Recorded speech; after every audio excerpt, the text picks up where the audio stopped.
the diversity of our product offering, all the things we can do.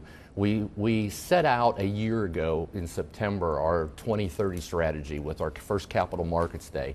And there we outlined where we want to grow, segments that we really wanted to separate ourselves from being just considered a U.S. land-based supplier. And I think the results that we just showed at this period really validate that, with things like the Kuwait order, with this big growth we've seen in our subsea business, up 83% year over year. Our advanced manufacturing business, like our Dearborn operation, we talked about making the space components in aerospace, up 10% year over year. So I think even in a very difficult U.S. land market, we've shown that we can perform I'll talk about subsea to space in a moment, because it just galvanizes everyone's excitement as well. You know, subsea to space. I mean, who can't be excited by that? But I do want to talk more about energy as well. Look, you don't want to be seen as just a land-based supplier into the oil services industry or the oil industry as well. But you're not the only one as well. When I last spoke to Schlumberger, I was in the Middle East. I'm pretty sure last time I spoke to Baker Hughes, I was in the Middle East as well. So everyone's looking for those markets. The energy transition appears to be, to the uncultured eye, a bit bumpier than it was for many, i.e. hydrocarbons appear to be back in some way, shape or form. They never left in the Middle East as well. Right. Is that still a great font and a great of growth and a great part of your 2030 strategy? We would like it to be, but you're correct in everything that you said. Our focus on the energy transition has really been on geothermal and carbon capture.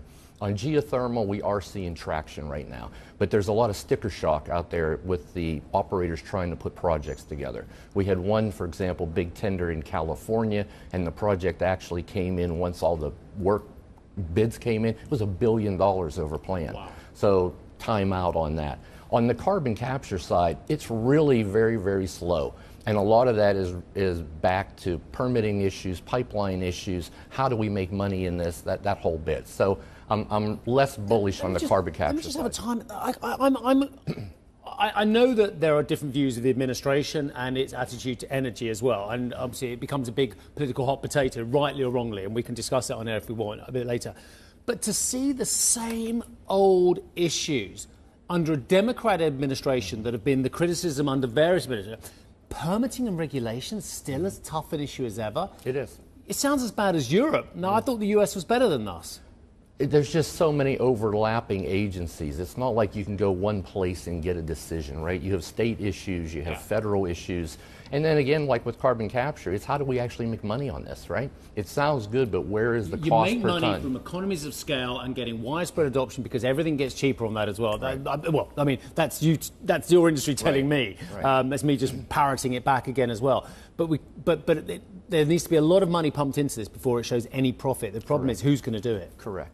You hit the nail on the head.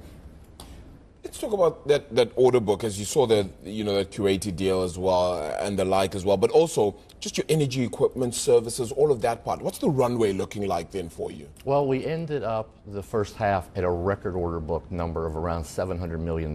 So in my years with the company, we've never ever approached anything like that. A lot of that is based on Kuwait. A lot of that's based on the subsea. We made another announcement this morning about the success of our organic oil recovery, so that doesn't include the $60 million we just picked up with that. So we're very confident going into 25 that if you look at that $700 million backlog, about $400 million of it will go this year.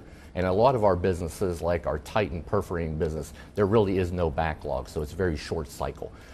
So we're pretty confident that next year is going to be another good year and another step of advancing in our goals for our 2030 strategy.